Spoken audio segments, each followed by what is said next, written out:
Okay, so we shall continue with the chapter NSAID, which we had started in the last lecture.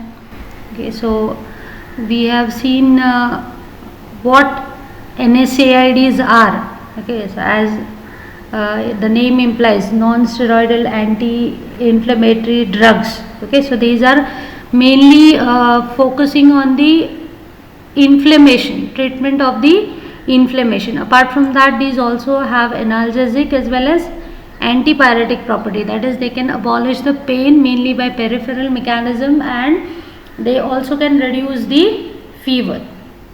So we have seen the differences between the opioid analgesics and the NSAIDs. Okay, and also we have covered the relation between the PG synthesis inhibition and the NSAIDs. Okay, so mainly the main mechanism of action of these NSAIDs is by inhibition of the PG synthesis. So we have seen what are the different actions which may be produced due to this PG synthesis inhibition. Okay. Now to start with the actual pharmacology of the drugs under the NSAIDs, we'll take up the non-selective COX inhibitors, which are also known as traditional NSAIDs, okay, or traditional analgesics. Under that, the first class is salicylates, and the only example over there is aspirin. So this drug aspirin is discussed as a prototype drug in detail. So detailed pharmacology is discussed for this drug aspirin, because this is one of the oldest drug, okay, which is still being widely used. Okay, so its pharmacology is discussed in detail. Okay, now to start with, if you go structure wise, aspirin, it is acetyl salicylic acid. Okay, so that's a chemical name for this aspirin, and once it is absorbed into your systemic circulation, it gets converted into salicylic acid, that is, it gets metabolized and salicylic acid is released, and this salicylic acid, which is produced after the metabolism of aspirin, this is mainly responsible for most of the actions of aspirin. Okay, and apart from that, of course, aspirin main action also is mainly because of the acetylation of the COX. Okay, before it reaches the systemic circulation, that is, when it is in the portal circulation itself, it can acetylate the enzyme COX, which is responsible for synthesis of the prostaglandin. That's the mechanism of action of aspirin, which we have already covered in detail earlier.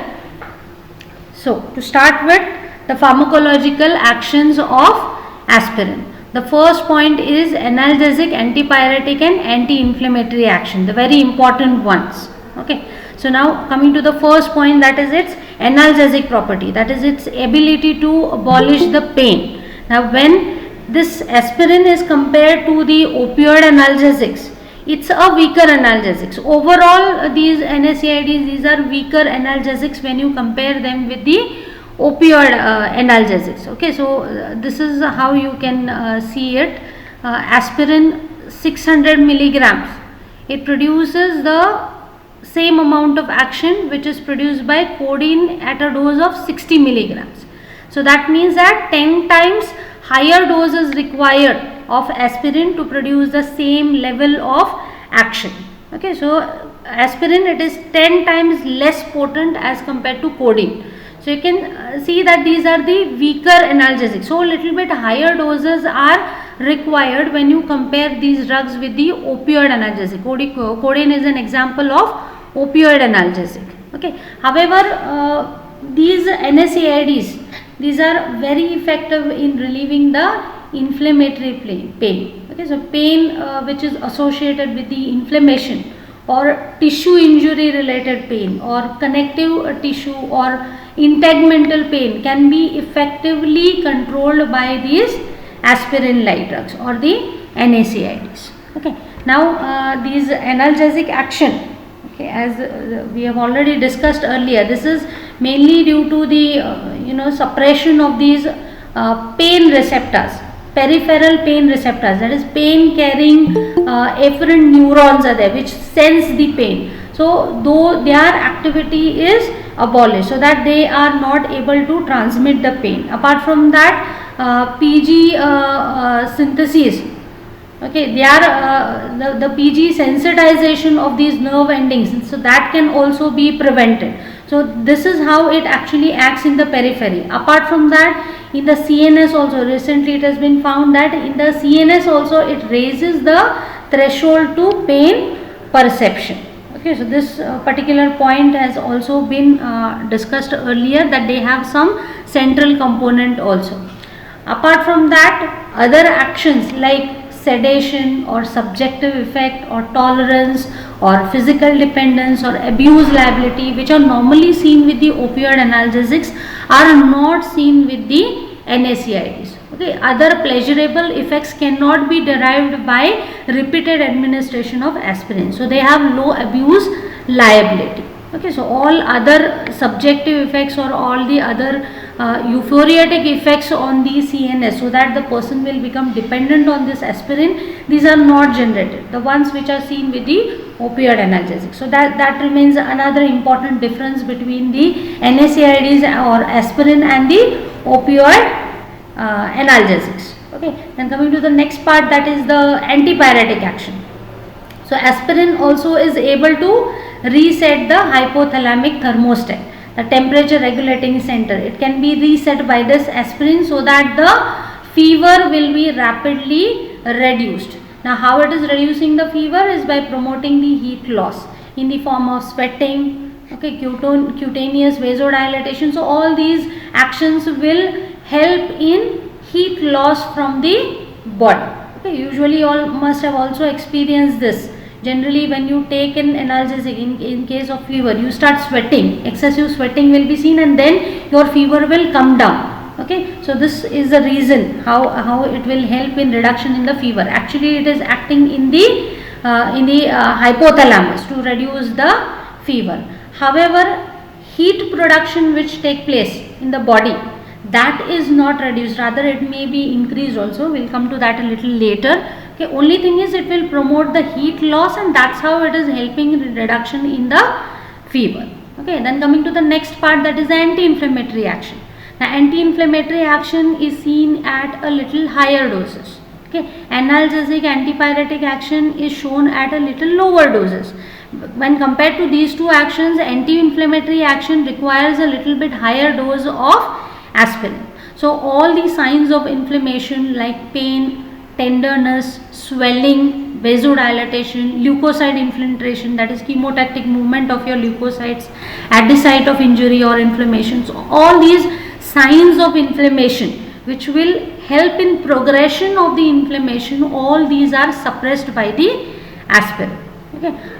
Now all these actions mainly are suppressed due to the inhibition of the COX by inhibiting the PG synthesis, and apart from this it also adds to its anti-inflammatory action by quenching the free radicals. Okay, so free radicals which are generated at the site of injury or inflammation, so those can also be quenched by this aspirin. So this will again add to the anti-inflammatory action of aspirin. Okay, and the next action is the metabolic effects. Okay, so there are certain metabolic changes also which may be affected by the aspirin. Okay, and these metabolic changes mainly are significant at the anti-inflammatory doses. As we have already discussed under the earlier action, that anti-inflammatory action is produced at a little higher dose.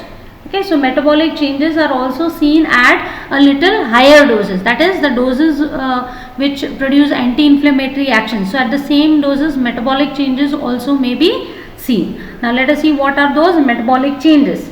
Okay, this aspirin, it can increase the cellular metabolism. Okay, especially the metabolism which is taking place in the skeletal muscles. Okay, so this particular metabolism, cellular metabolism will be increased, and because of this increase in the cellular metabolism, specifically in the skeletal muscles, it will start increasing the heat production. In the earlier action we have seen that heat production is not decreased, rather it is increased at inflammatory doses. That's because it is increasing the cellular metabolism. So heat production in the body is also increased. No doubt fever is reduced because of the reset of the thermostat in the hypothalamus, but local heat production in the skeletal muscles, that can be increased at the higher doses.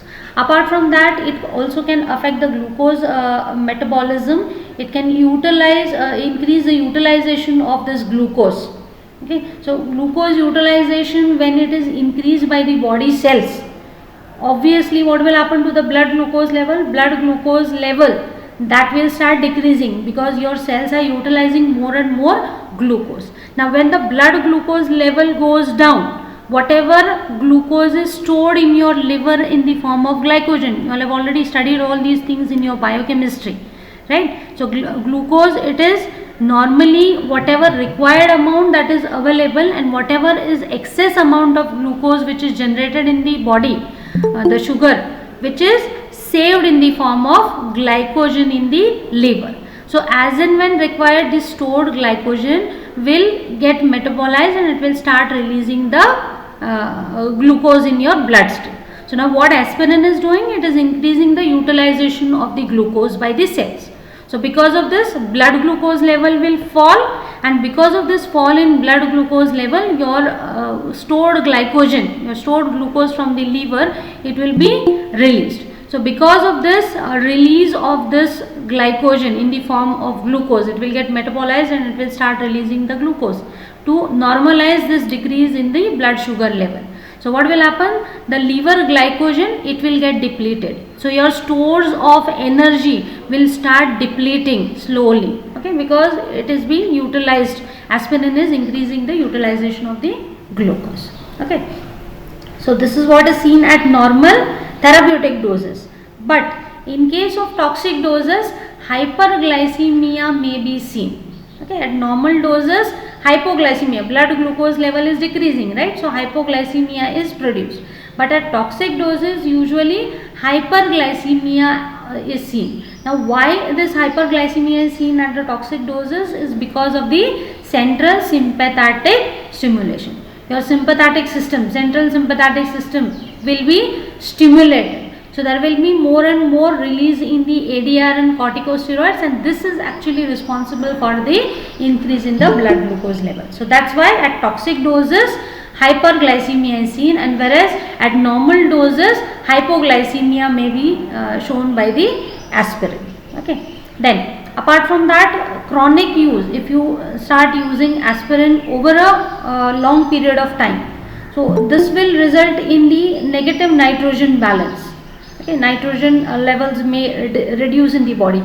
Now why it is happening is because there is excessive conversion of proteins into carbohydrates. Your body will try to match all the metabolic changes which has taken place. So that's how there will be more and more conversion of proteins to carbohydrates. Okay, proteins, they contain nitrogen, you are already aware of. Okay, so there will be a decrease in the nitrogen level. Okay, so there will be a negative nitrogen balance which will be created in the body because of this conversion, due to these metabolic changes which are taking place by the chronic use of aspirin.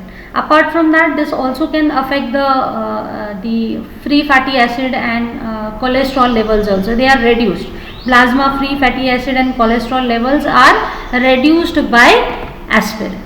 The next action is on the respiration. Now actions on the respiration are dose dependent. Again, depending upon whether it is a low dose or high dose, the changes are accordingly different. Okay.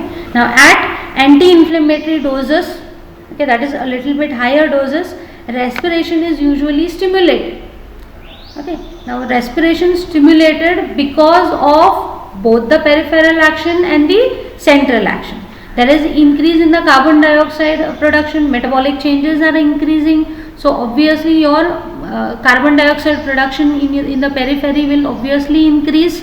Okay, so this is the peripheral component, increase in the carbohydrate production, and central component includes increase in the sensitivity of respiratory center to the carbon dioxide. So since your carbon dioxide production is increased, your respiratory center, it will be sensitized more towards that carbon dioxide. So both these changes, okay, these will be responsible for the hyperventilation, increase in the respiration may take place. Okay, so that's a very common feature or symptoms which is seen in the salicylate poisoning. That is, at toxic level, hyperventilation may be precipitated. Okay. However, further rise in salicylate level, that is, if you go beyond these doses, in the toxic doses, however, respiratory depression may be seen, and ultimately death of the person may be seen due to the respiratory failure. Okay, so initially in anti-inflammatory doses, respiration will be stimulated. Okay, at still higher doses, hyperventilation may be precipitated at the toxic levels, but further high doses, if you increase, it will result in the respiratory depression. The person may even die due to respiratory failure. So there are dose dependent effects which may be seen on the respiration. Okay, so it will not produce either only stimulation or only depression, but it goes on changes as you change the dose or as it increases the dose. Next action is on the acid base and electrolyte balance. Okay, so anti-inflammatory doses, basically, that is, at a little bit higher doses, significant changes in the acid base and electrolyte components may take place in the body fluids. Okay, usually a normal acid base balance or the electrolyte balance is very important for normal functioning of the body. So in case if there is any alteration in this acid base balance or electrolyte balance, it will naturally affect the normal functioning, because a particular distribution of the specific ions is very important for normal functioning of your cells. Rather, certain movements of the ions across the membrane produce a change in the potentials. Okay, so for example, at the neuronal level, if the sodium enters, it will result in the generation of AP by the process of depolarization. Okay, so likewise, these movement of the ions across the membranes, it will produce a particular or it will bring about a particular physiological changes. Okay, and it is required for normal functioning. The normal distribution of all these ions across the membranes, it is very important to maintain the normal functioning of the body. Now what aspirin is doing is, it is producing some significant changes in this acid base and electrolyte balance. Now let us see what exactly are the changes which are taking place. Now, as we have seen in the actions on the respiration, we have seen that in the anti-inflammatory doses, the respiration is getting stimulated. Okay, so this initial stimulation of the respiration, increase in the respiration, meaning your body will try to remove all that carbon dioxide, right, from the body. Respiration, when it increases, rate of breathing when it increases, through breathing you are taking in more oxygen and you are removing the carbon dioxide, right. Okay, so because of this increase in the respiration or stimulation of the respiration, your body will tend to wash out the carbon dioxide. Okay, it will try to remove the carbon dioxide from the body. Okay, and that is the reason why, because more and more carbon dioxide is washed out from the body, it will result in respiratory alkalosis, condition wherein the alkalinity in the body will increase. Okay, so this condition, respiratory alkalosis, why it is known as respiratory alkalosis? Because this alkalosis is precipitated because of increase in the respiration or stimulation of the respiration. Now, as alkalosis is precipitated, your body will not try to keep quiet, right? It will try to balance itself. So, to correct this particular condition of alkalosis, the compensatory mechanisms will come into picture. So, because of this, more and more renal excretion of bicarbonate will be promoted. So, alkalosis meaning your alkalinity in the body is increased. So, bicarbonate, it is alkaline in nature, right? The bicarbonate ion. So, your kidneys will try to remove this alkalinity through removal of the bicarbonate, and along with this, sodium, potassium and water also will be accompanied. So, these are the compensatory mechanisms which will come into picture to adjust the changes in the pH or acid base balance which is taking place due to the actions of aspirin. It will try to match itself to bring it back to normal. Okay, so this condition of compensated respiratory alkalosis, it is seen in most of the adults, so who are continuously on this aspirin treatment, and especially on the higher doses of aspirin, you will find this particular condition in such individuals. Now, supposing if still higher doses are administered, we have already seen that respiratory depression will be seen. Okay, at the toxic doses, respiratory depression is seen. So what will happen to the carbon dioxide? It will start retaining in the body.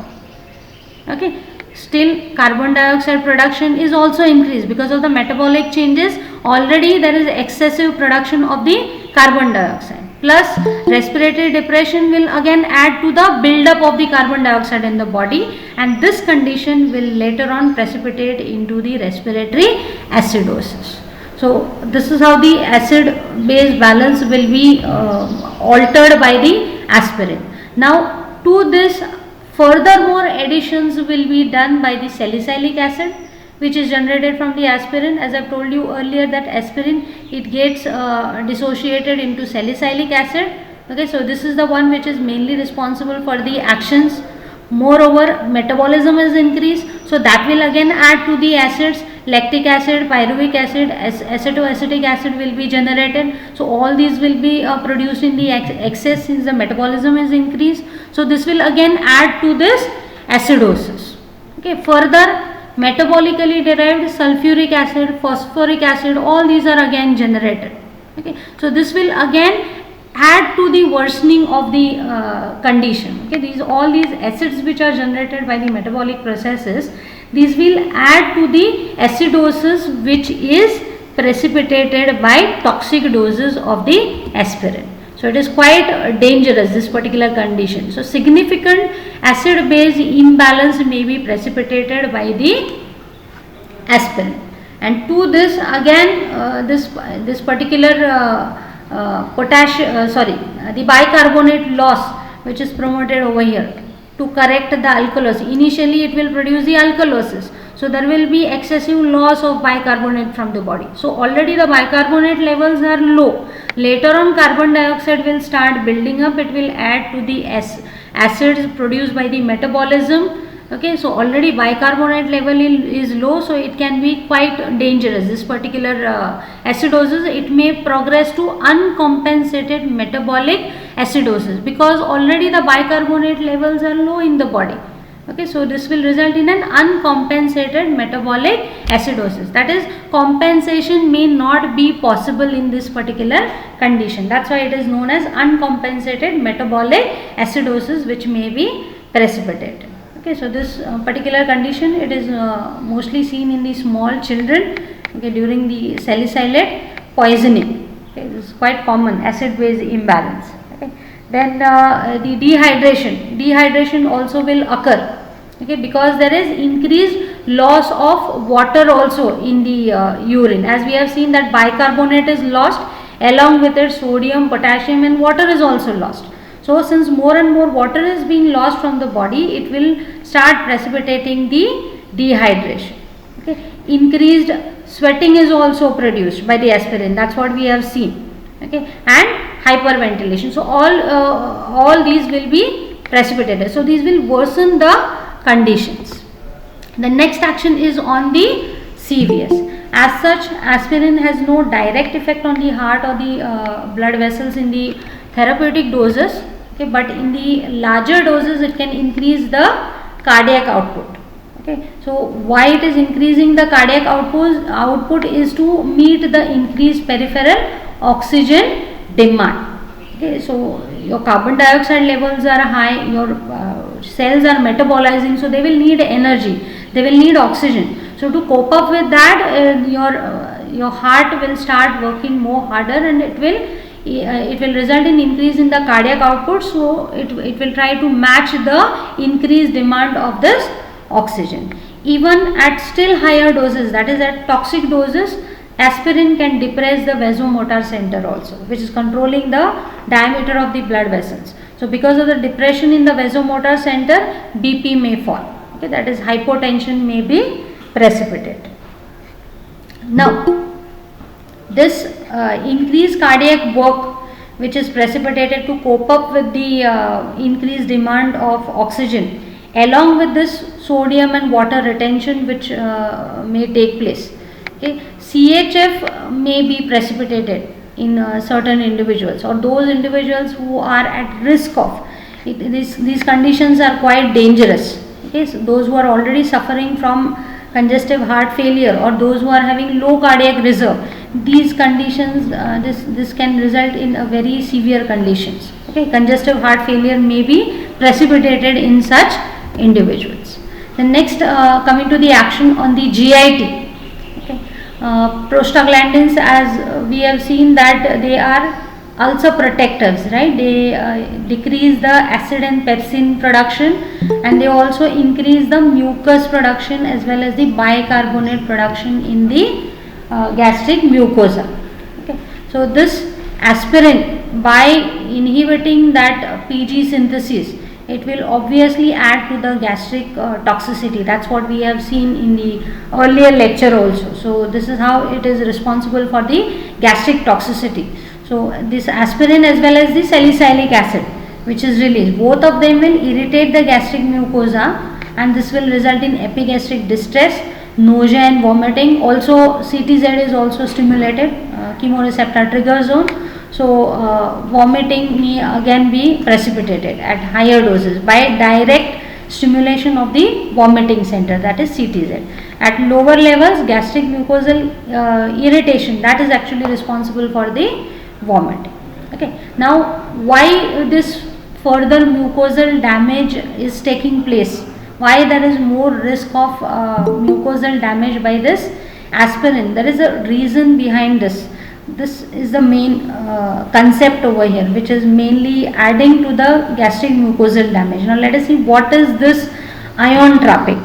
Okay, now usually when aspirin is in the gastric mucosa, okay, we are talking about the stomach region now.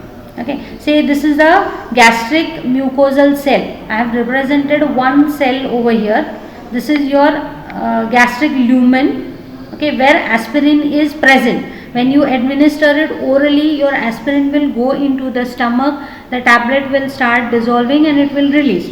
But the stomach pH, it is round about 3.5, it is acidic, right? So say for example, if the acidic pH, that is the pH of the stomach is 3.5. So at this particular pH in the acidic gastric juice, the aspirin will remain in the unionized form.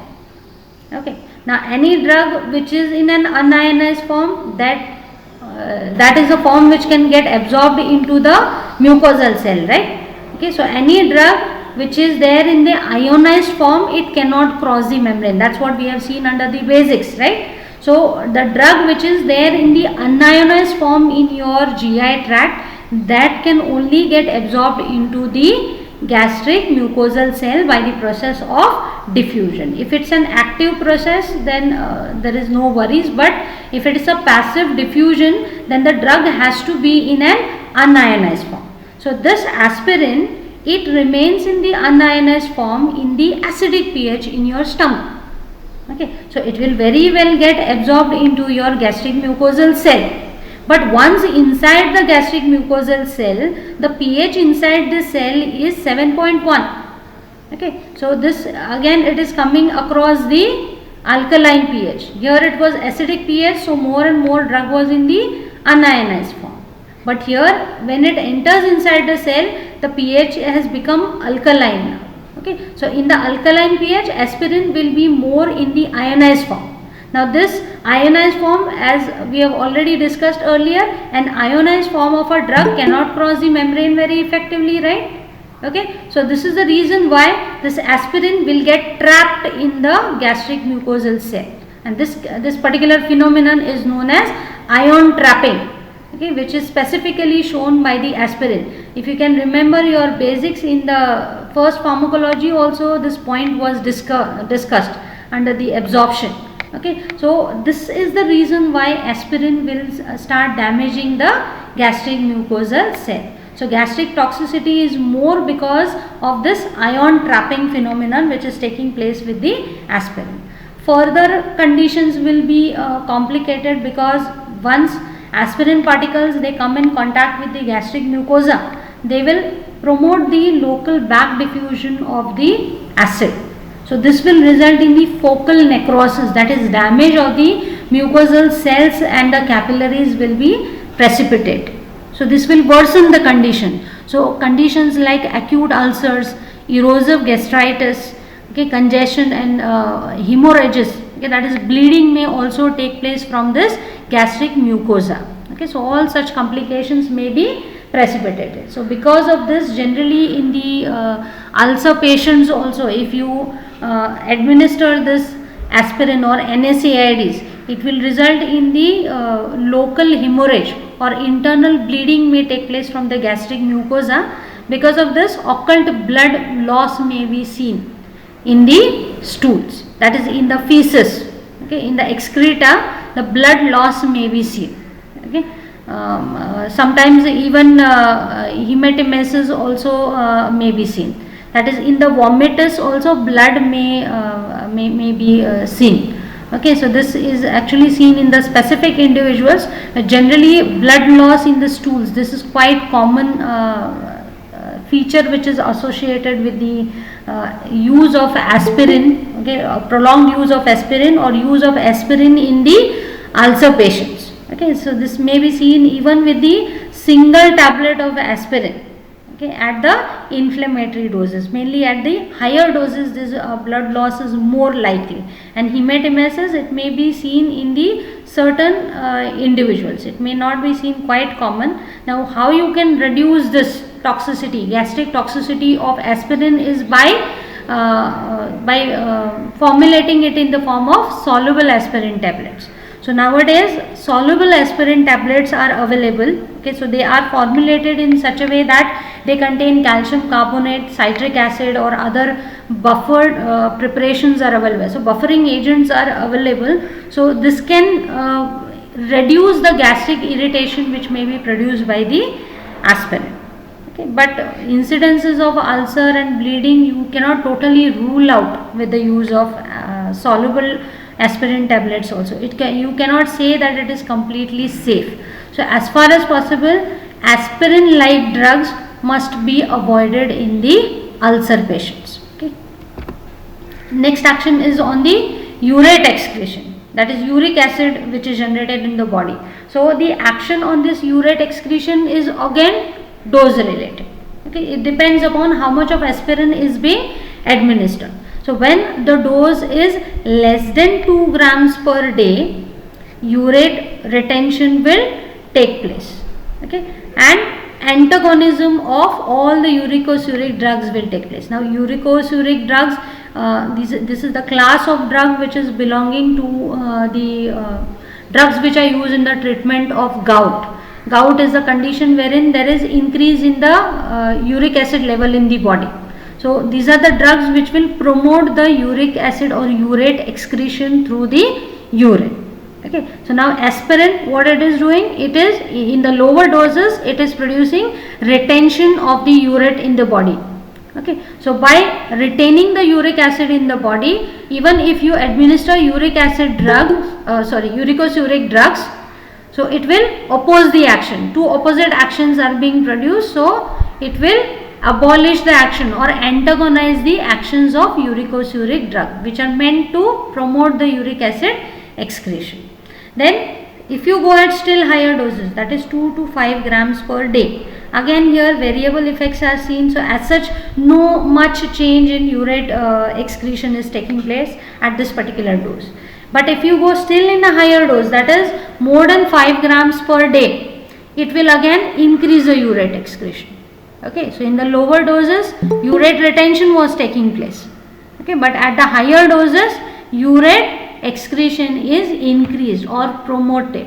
Okay, so it itself is having the uricosuric action. So its action is quite variable and it is dose dependent. So this is the reason why, though it is having uricosuric action at higher doses, aspirin cannot be used in chronic gout, because higher doses are also not tolerable and the actions are quite variable.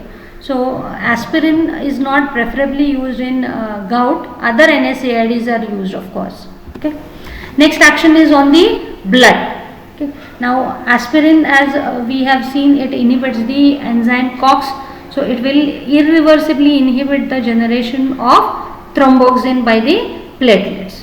Okay. So this is the reason why it will interfere with the platelet aggregation, because thromboxane is a pro-aggregatory prostaglandin. That's what we have seen. Okay, so by interfering with the platelet aggregation, bleeding time will be prolonged in such individuals who are receiving the aspirin. And since aspirin inhibits the enzyme COX irreversibly, unless and until new COX enzyme is generated, thromboxane synthesis will not be regained. So that is the reason why aspirin treatment, it has to be stopped 1 week before the surgery, because bleeding time will be increased, because this action of inhibition of platelet aggregation, it will last for about 1 week. Okay, so that precaution has to be taken care of. Apart from that, even long term intake of aspirin, this will also result in decrease in the synthesis of clotting factors also in the liver.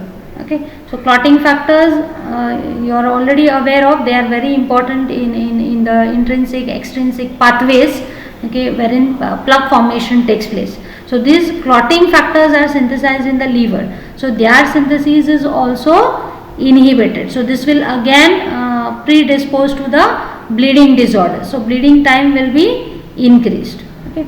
So this complication, again, it can be prevented by prophylactic administration of vitamin K, okay, which is involved in the synthesis of the clotting factor. So this you can give along with the aspirin. So